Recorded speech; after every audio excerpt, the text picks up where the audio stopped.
Recuerden que las transferencias del Estado existen en Colombia desde 1999.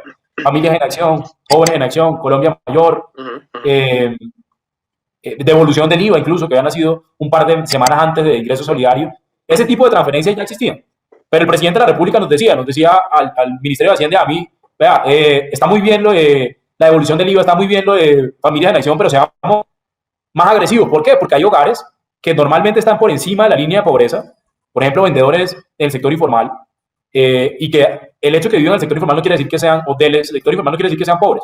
Puede que estén ligeramente por encima, que de manera informal tengan un nivel de ingreso que les da para vivir por encima de la línea de pobreza, pero que en el momento en el que hay restricciones, tanto en la demanda como en la oferta, que es el hecho que estamos viviendo por la pandemia, pues esas familias disminuyen los ingresos. Entonces, empezamos a ver los números y efectivamente estamos encontrando cerca de entre 2 y 3 millones de hogares que no eran pobres, suficientemente pobres por índice, para recibir familias en acción, Colombia Mayor, Jóvenes en Acción, pero que ahorita necesitaban. O sea, que ahorita en el momento de la pandemia necesitaban. Y fue exactamente eso lo que diseñamos, un programa de 160.000 pesos para 3 millones de hogares, 160.000 pesos mensuales. Inicialmente dijimos vamos a hacer 2 giros, después dijimos vamos a hacer 3 giros, y ahora va hasta diciembre, es decir, 9 giros. ¿Por qué hemos cambiado de opinión? Básicamente porque nosotros hemos ido tomando decisiones con base a datos.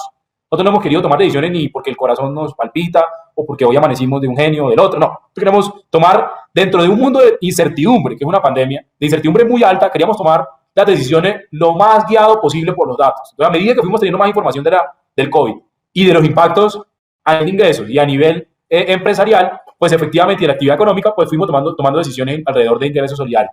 Para ponernos perspectiva, usted me pregunta qué es ingreso solidario. Mire, se lo voy a poner así de sencillo. Familias en Acción se creó en 1999. Me recordaba en alguna ocasión un exdirector de planeación. Él estaba acá en ese momento, trabajaba en el gobierno de Pastrana, del presidente Pastrana, cuando tuvimos el choque de fin de siglo y hubo un paquete con el Fondo Monetario Internacional, que fue el último acuerdo que se hizo con el Fondo Monetario Internacional en Colombia. En esa transición, efectivamente, se crea Familias en Acción. Y a 2020, cuando llegó la pandemia, llevamos 2.6 millones de hogares en Familias en Acción. Es decir, desde 1999 hasta 2020, Colombia llegó a 2.6 millones de hogares de familias en acción. Un programa que tiene demostrado su impacto. ¿Sí? Tiene evidencia, por ejemplo, Horacio Atanasio de la Universidad de Londres ha hecho muchos estudios. Hay varias consultorías que se han contratado en los últimos 10 años que evalúan y mejoran familias en acción y nos tomó 20 años. Compara ingreso solidario con eso y yo creo que la respuesta de para qué es ingreso solidario. Ingreso solidario ya hoy, al día de hoy, ha llegado a casi 2.700.000 hogares. En menos de 3 meses ha llegado a casi 2.700.000 hogares. Si usted lo compara con los 2.600.000 a los que llegó Familias en Acción en 2 décadas.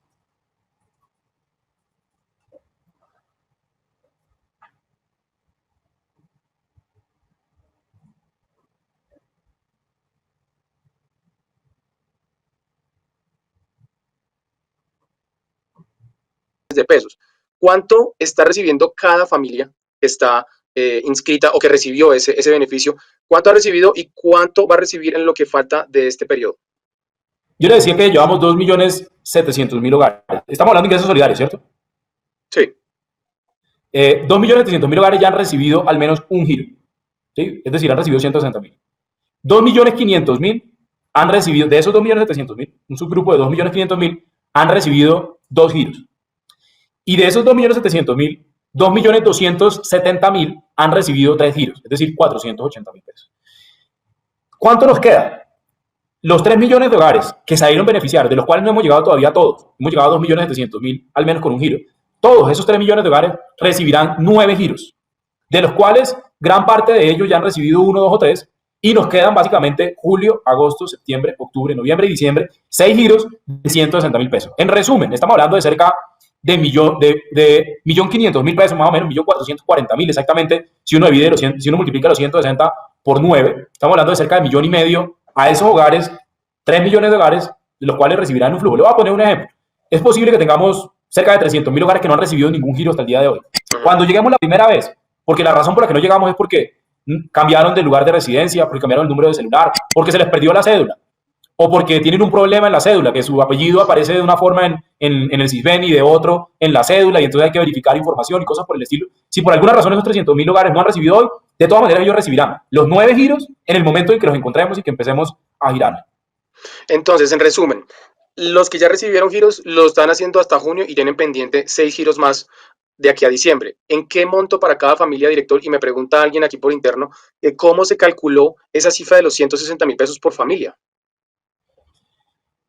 La primera es, cada hogar recibe 160.000 cada uno de los 3 millones de hogares. Es decir, si son por 6 meses, pues son los 160.000 pesos multiplicados por los 6 meses. ¿Sí? Si uno le suma los 3 que ya recibieron, pues estamos hablando de cerca de 1,5 millones para los 3 millones de hogares. Es decir, y aprovecho y respondo una pregunta que hay aquí en vivo que dicen, ¿cuánto es el porcentaje con respecto a PIB de esas medidas? De esa puntual, de esa medida de ingreso solidario, estamos hablando de 0,5 del PIB más o menos, o sea, 4,5 billones de pesos. 4,5 billones de pesos, un poco menos de 0,5 del PIB. Solo la medida de ingreso solidario. Si uno suma todas las medidas, depende, y hay mucho debate ahí alrededor de eso, ¿no? Que si uno tiene en cuenta, por ejemplo, las garantías, ¿sí? Las garantías, si uno la mide como unidad de caja, efectivamente, pues la garantía tiene que medir en la caja cuando se paga, ¿sí? Pero si uno la mide en términos de esfuerzo presupuestal, pues el día de hoy pues ya se hizo ese esfuerzo, y la probabilidad de que la garantía se siniestre es muy alta, ¿sí? Porque ahorita en pandemia, pues alguien que tiene una garantía y que pide un crédito, la probabilidad de que no lo pague es muy alta. Entonces, hay un poco de diferencia, pero lo cierto es que en el FOME nosotros estamos hablando de cerca de 3 puntos del PIB, un poco menos de 3 puntos del PIB inicialmente, y se han ido tomando decisiones. Entonces, lo del FOME, sin importar si ya se ejecutó una parte, otra parte se ejecutará, cuando se siniestre la garantía, etcétera. Estamos hablando de que el FOME se va a ir todo en la pandemia, ¿sí? Entonces, al menos el esfuerzo del FOME va a ser un esfuerzo que efectivamente se va a verificar, se va a realizar y se va a volver caja en algún momento por completo. La segunda parte de la pregunta era de dónde salieron los 160.000 pesos. Nosotros lo que hicimos fue lo siguiente. En Colombia hay un promedio de las transferencias. Si usted suma todas las transferencias condicionadas y no condicionadas de Colombia, usted encuentra un promedio de cerca de 150.000 pesos mensuales. ¿Sí? Eso es lo que usted encuentra si usted, por ejemplo, Jóvenes en Acción, es cerca de 300.000 pesos, pero eso es cada 2 meses y cuando está en la universidad y no sé qué. Si usted suma luego Familias en Acción, usted encuentra que el promedio tiene familias que tienen 4 hijos y reciben diferente a uno que tiene 2 hijos y así sucesivamente. Pero en promedio son más o menos 145.000 pesos. Entonces, los 160.000 pesos es el promedio de lo que normalmente una transferencia condicionada o no condicionada en Colombia recibe. Nos han hecho la pregunta, ¿esto elimina la pobreza? No, eso no está diseñado para eliminar la pobreza. La línea de pobreza en Colombia está definida, son un poco más de 200.000 pesos, 217.000 pesos, para ser más estrictos, por hogar, por persona, per cápita, por hogar. Es decir, si el hogar tiene 8, pues es diferente, pues le estaremos hablando de casi 2 millones de pesos. Si el hogar tiene 3, es diferente, así sucesivamente. Y no es lo mismo la línea de pobreza rural que urbana, no es lo mismo urbano en Quito que urbano en Bogotá, y así sucesivamente. Entonces, es un programa que no estaba diseñado para acabar con la pobreza, lo que estaba diseñado era para una emergencia, ¿sí? Tener unos recursos para unos hogares que puntualmente lo estaban necesitando. Fue así como calculamos el 160.000 pesos. Muy bien, Luis Alberto, ya tenemos más de 100 conectados a esta hora en vivo, que era el primer deadline para rifar el primer acceso del servicio premium de noticias de Valora Analytic. Entonces, a la primera persona que me escriba en el chat el año de la fundación del DNP, le regalamos el primer acceso al servicio de noticias.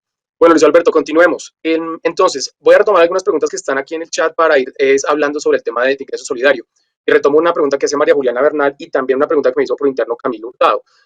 Hay una cierta zona gris, digamos, en la que no hay un programa que los cobije a todos. Es decir, usted está hablando de 3 millones de hogares que mal contados, digamos, son, no sé, 8, 10 millones de personas más o menos.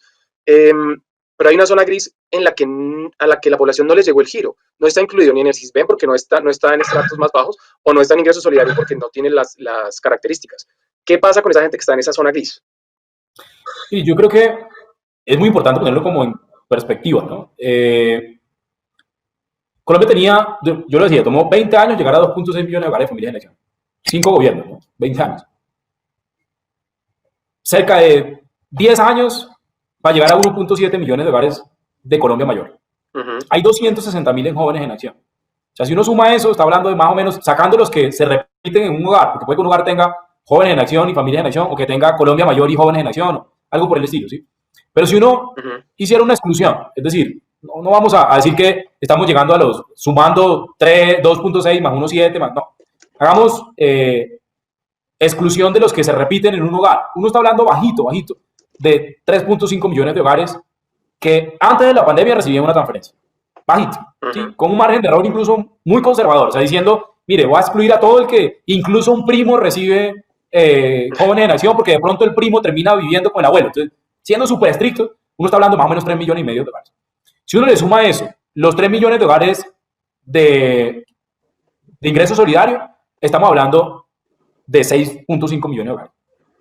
Dentro del millón de hogares de devolución del IVA, que ahorita de pronto quiera hablamos un poquito de eso, de devolución del IVA, tenemos 1 millón de hogares, de los cuales 300.000 no reciben ningún otro subsidio.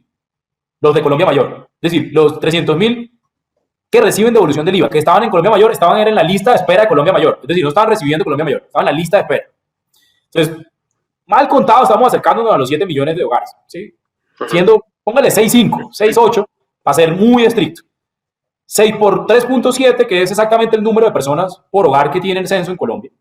3.7. Estamos hablando de mal contado. Nuevamente, un ejercicio muy conservador. Estamos hablando de casi 22 millones de hogares. Casi la mitad de los colombianos, de personas, perdón. O sea, 6.8, 7 para ser números más redondos. 7 por 3.7 le está dando casi la mitad de los colombianos. Casi la mitad de los colombianos. Es decir, el 50% de los colombianos, es una afirmación que es cierta. Cerca de la mitad de los colombianos reciben al menos una transferencia del Estado. La mitad de los colombianos. ¿Cómo lo pones en perspectiva para la pregunta de lo que dices? Es posible, es posible. Colombia duró 20 años en el que solo llegaba el 25% de los colombianos. 25%, es decir, una cuarta parte. Es decir, uno iba por la calle, estadísticamente iba por la calle y de cada 4 colombianos que veía, uno recibía. ¿Sí? Si uno sale después de la pandemia, que ojalá Dios nos permita volver a salir de la pandemia pronto, ir por la calle y uno hace el muestreo estadístico, quiere decir que 2 colombianos de 4 que uno ve en la calle reciben una transferencia. Estamos hablando de un incremento del doble de lo que antes de la pandemia. Es un ejercicio.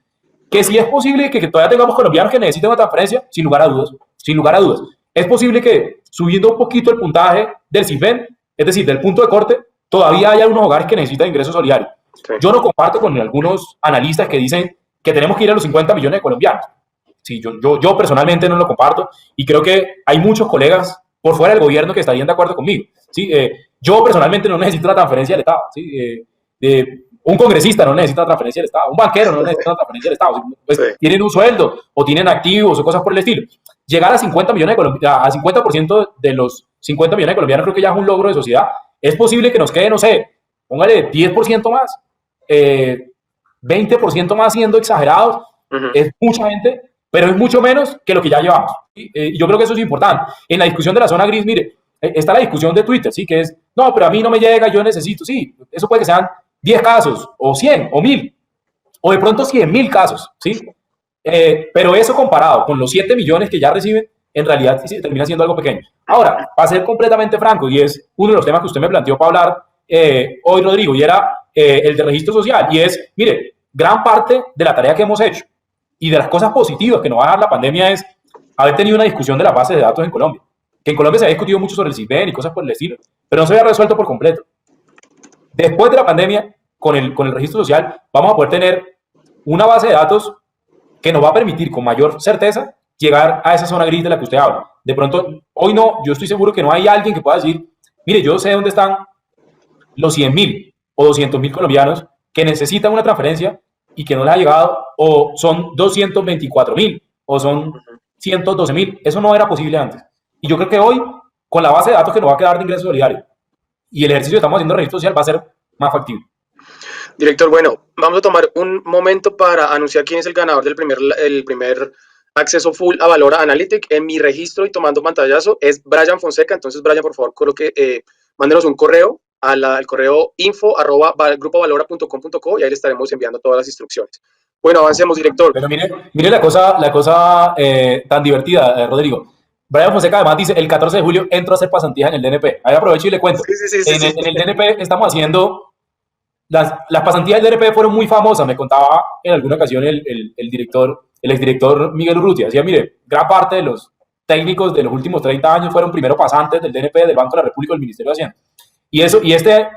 En el último año hemos hecho un esfuerzo muy grande de diseñar un programa de pasantías ya formalizado. ¿Cuál es la forma de ingreso? Absolutamente público. Todo el mundo pueda presentarse, muy parecida a las pasantías que tiene el Banco de la República y estamos muy contentos con eso. Mire, Brian, que va a entrar a la pasantía del DNP, seguramente hizo las pruebas, pasó las pruebas, seguramente conoció, y parte de las preguntas que había era muchas de ellas de conocimiento de historia del DNP. Entonces, felicitaciones. Bueno, muy bien, felicitaciones a Brian. Director, estamos en la tabla que estamos viendo hace un rato, hay 1,4 billones de pesos en total para ingreso solidario. Esa plata está absolutamente financiada de aquí a diciembre, no hay ninguna preocupación de que los recursos no puedan conseguirse. El 1,4 billones ya no lo gastamos, para que sea muy, muy claro.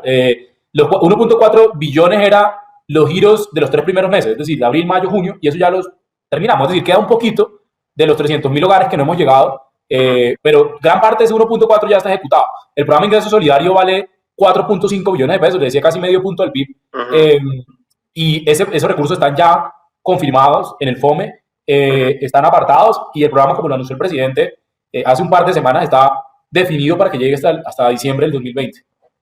Hay una cosa muy importante para destacar, Luis Alberto, y es que en este proceso de ingreso solidario se avanzó muchísimo en una cosa que yo quiero felicitar al DNP, porque se usaron todos los medios disponibles para bancarizar a los que no estaban bancarizados todavía o para hacerles llegar los giros por donde fuera. Incluso veía algunas noticias en Valora Analytics sobre se hizo a través de mensajes de texto en teléfonos que no son inteligentes, se hizo a través de aplicaciones como Mobi, a través de bancos como el Banco Agrario, como Bancolombia, como tal vez de vivienda, si no me equivoco.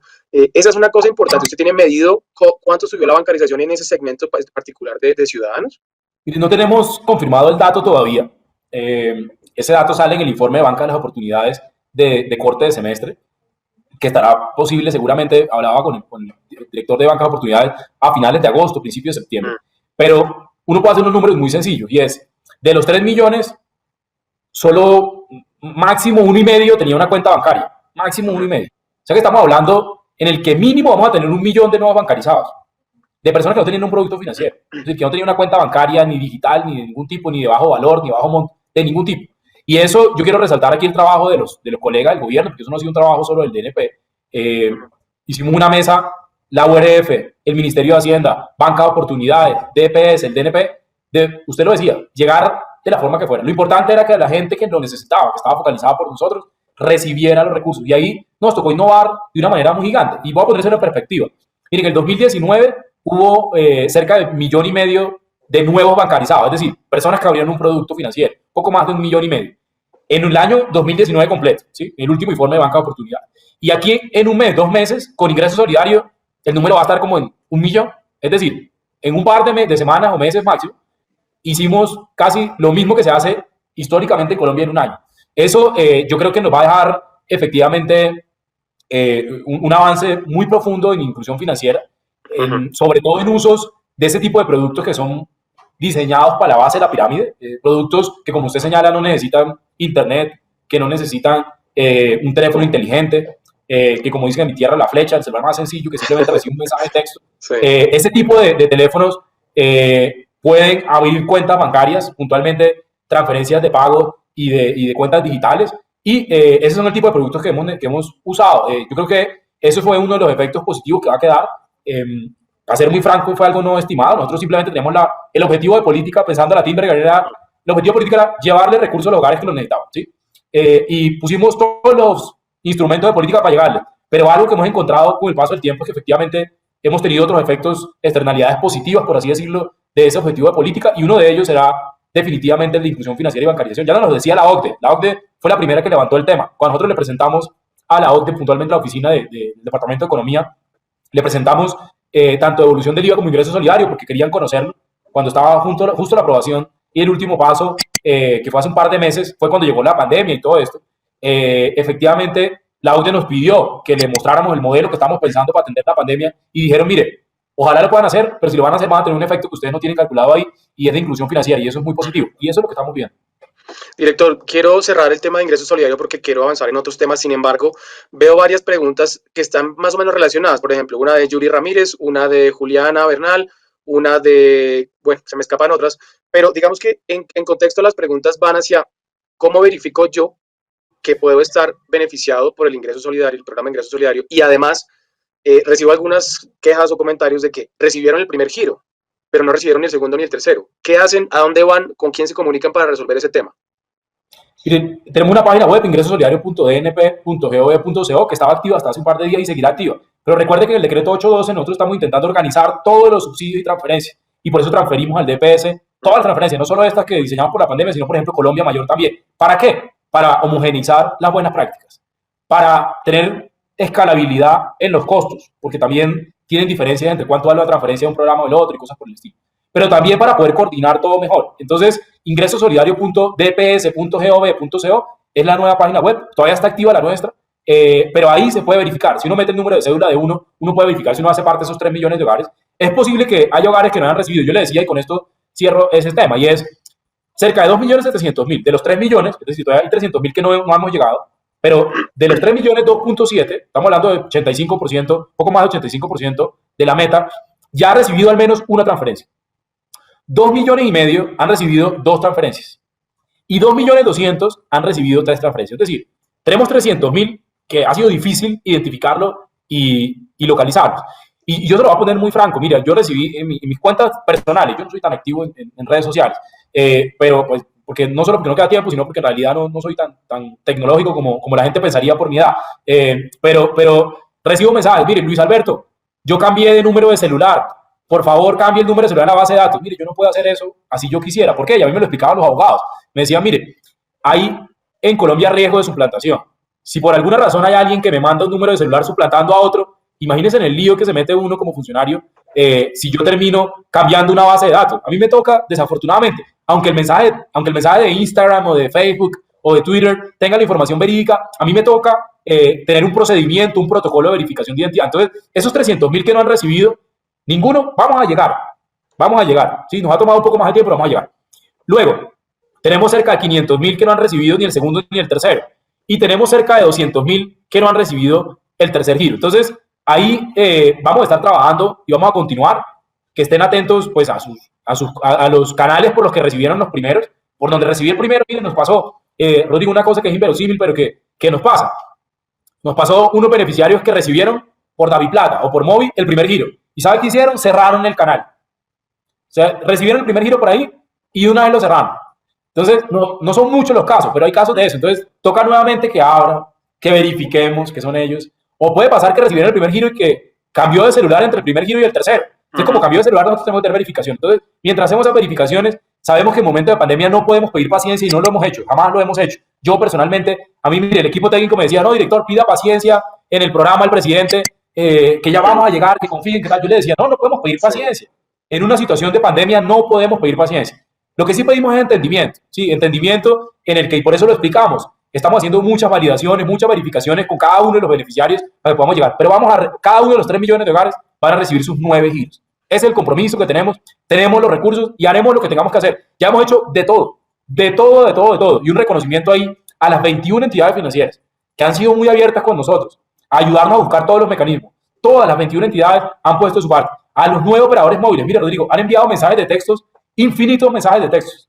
Gran parte de ellos, incluso gratuitos. Sí, nos regalan el mensaje de texto, porque nosotros por haber data no podemos tener el teléfono, es decir, la telefonía móvil no nos puede pasar el teléfono a nosotros de los usuarios. ¿Y qué hacen las nueve empresas? Sí, independiente. Incluso, mire, usted no me va a pagar por eso. Yo voy a mandar los mensajes de texto y lo han hecho las 9 empresas y un reconocimiento a su móvil y a las 9 empresas de telefonía móvil en Colombia que han mandado a veces 15 mensajes a un solo número de teléfono para poder verificar si efectivamente el que tiene ese número de teléfono es la persona.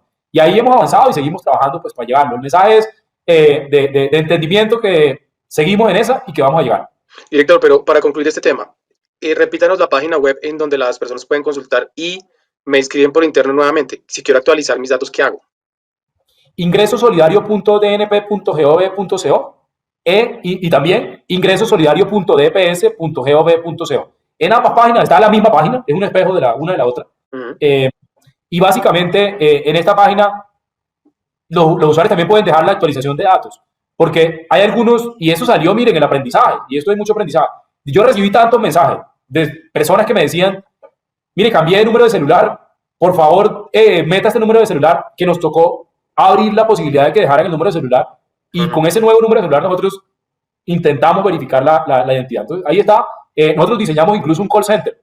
El DNP no tiene un call center tan amplio como el que necesita Ingresos Solidarios. Se lo voy a poner en perspectiva. Nosotros normalmente recibíamos 200 llamadas al día, un call center del DNP. 200 llamadas, es decir, 200 llamadas que no iban pues al director o al subdirector o al X funcionario, sino 200 llamadas preguntando, que son como las de call center como tal.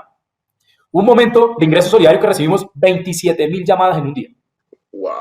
De 100 a 27.000. Y 27.000 es nada al lado de 3 millones de hogares.